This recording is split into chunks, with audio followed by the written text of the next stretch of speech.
every time Corin opens her mouth, I just think, I'm so happy with her. No, Corin is amazing. It's making me feel like a bit of a big head, like everyone's saying it, you know.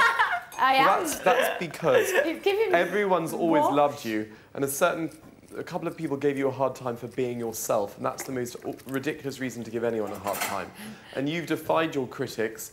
Everyone loves you, you're here, the public love you, and that's all that you need to know. But it was never bad because, like, the only negative thing I've heard about myself is people saying I'm too happy. And that's not a bad thing if, you know, people say you're too happy, like, I can live with that. It's not like someone saying, oh, she's a miserable cow, you know. Yeah. Josie, show me how, in order to get the triangle shape, how exactly you want them done. Oh, right, OK. Well, it doesn't really matter because they come out it's nice to do a triangle, though, isn't it? But yeah, what I do, I just cut them like that and possibly like that down lovely. there. You know what I mean? Oh. Doing an excellent job, lads. Mario, there's a coffee here for you, babe. Oh, is it? Thank you. That one there. They're arguing, Mario. Mwah. Sorry, Dave? Are they arguing? Oh, no, we're just weighing up the merits of Mariah Carey versus Eminem. Oh. Ben, your tea's just stewing. Thank you, darling. Timing it, it's been 1 minute 50. 1 1/4 sugar. Can I have a few extra roast potatoes tonight? Because I'd rather... Yeah, I put in loads of roast potatoes on for you, Mark. No, only because I know this will sound really picky of me, but I really don't like lamb. Oh, So- right, OK. No, that's perfect. You're Welsh and you don't like lamb. What's wrong I'd with rather... you? So I'd Are you rather... Welsh, Mark? Well. I'd rather have... Well, I've still Well, got... all those I potatoes still- are... Extent of how many roast potatoes we're having. I'm not having no mash. Yeah, Just all roast. but I'd rather have more roast potatoes and not any lamb. Yeah, that's fine. It's my day, I see you. Rachel. I think it's because every summer I'd come and spend the summer with my grandparents and I'd be made to eat lamb so much. As a child, I think I just grew to hate it. Beautiful. There, oh my God, my hair's gonna fall out.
Stage, and then probably 3 years before you look.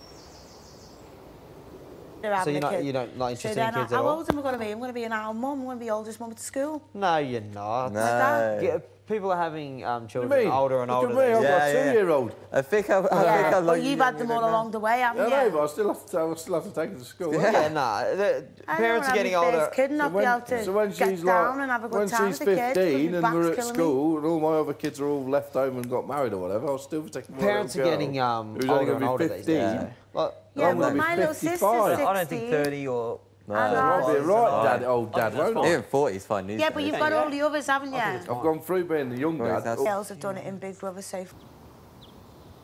No, not every girl. Because when I was reading Nut, because we all get the magazines on, I had Big Brother Babes issue.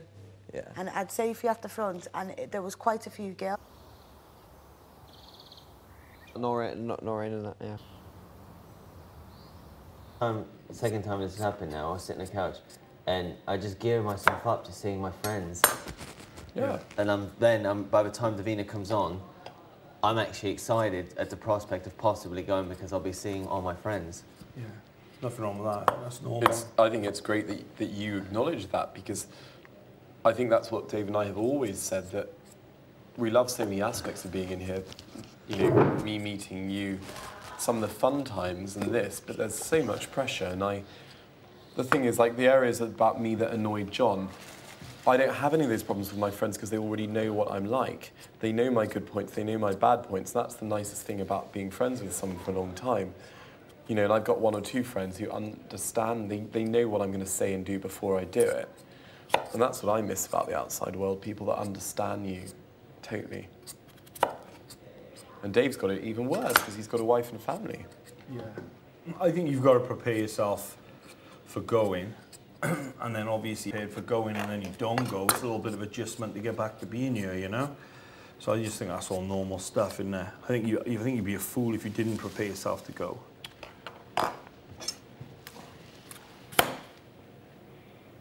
It's quite relaxing doing this in a funny way. It's pretty bad. Yeah, I just don't know, but it's fine. I got away with it. You know, sometimes you touch the blade and it doesn't pierce the skin. That was lucky. There'd be blood all over the potatoes. Okay.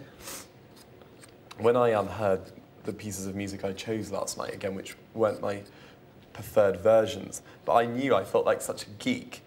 I knew exactly the versions. So when they had Streisand singing my "What Are You Doing the Rest of Your Life" song, I could tell that she was duetting with Michel Legrand, who's the composer. And I could hear him playing the piano and singing in French while she sang in English. So I felt a real nerd saying, that's Streisand duetting with the composer of the piece, Michel Legrand. What are you doing the rest of your life? Michel Legrand accompanies Barbra Streisand on his chosen piano, the Steinway. Then halfway through, the orchestra comes in. And then when there was Judy Garland singing If Love Were All, which is a very pretty song, because that's an British song written by Noel Coward, I know where that recording comes from. It was live at the London Palladium in 1965, 4 years before she died, and you can hear her voice going a little bit. And I felt really nerdy knowing all that. It made me happy. And then they had Alfie, which I love, but they had Scylla's version. They did that to wind me up. It's amazing how little things can just make you happy, isn't it? So happy. Yeah. Well, this is why, like, I feel this being here is really good for you in a way, because it really makes you reevaluate yourself, but it also, one day you have real confidence, another day you have no confidence. Somebody... You get those days. Probably more often than I think I'm a good person. Depends how much time I'm spending with John and Kiva. Dude, it's no joke, that's not. What's no joke? Oh, the whole John. Kiva just was really... Oh, what, your continuing love story? Well, a bit that, but what I resented last night was Kiva coming in and taking his side over it, because the accusation... Well, what did you expect? No, but it's her having a go at me for not being a team player or group orientated. Did you see her for 4 weeks? No, you didn't. She was in the bathroom with Shabby. Dude, she could really... So it's just hypocrisy. That's she could really ruin my experience, yeah.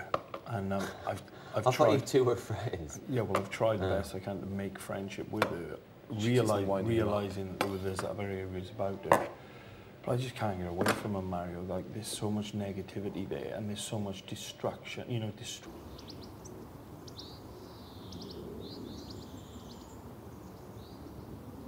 and down in her breast. It should have been like harmless fun and everyone enjoying. It became like this crazy, wild, destructive time that wasn't nice. Do you know what I mean? Is that why you left? Well, as soon as she walked in and I saw what was going on, I got up and left because I could just see where it was going. Do you know what I mean? It suddenly gone from harmless fun where we could all have enjoyed ourselves and done something cool to all of a sudden something really horrible happening. It was also what she did over the bloody alcohol with the shopping list. I mean, I genuinely think you guys did the most fantastic job. You tried to keep everyone happy. You tried to make sure everyone had a little treat, me included.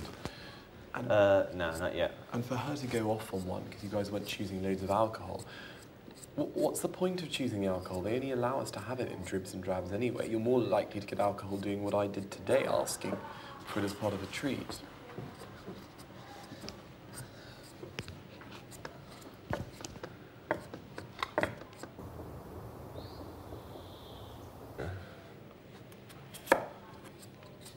But it's like you can't go around like having ghettoized yourself and totally avoiding half the group for 3 weeks, and now that you're like with the two cool people, have a go at other people for not being team-oriented, particularly someone that's been your friend from the start when no one else spoke to you. That's what I think is wrong. I've got many faults, Mario, but I'm not a hypocrite. Or if I do, I acknowledge I'm one. Fair enough. Oh, Ben. There she goes.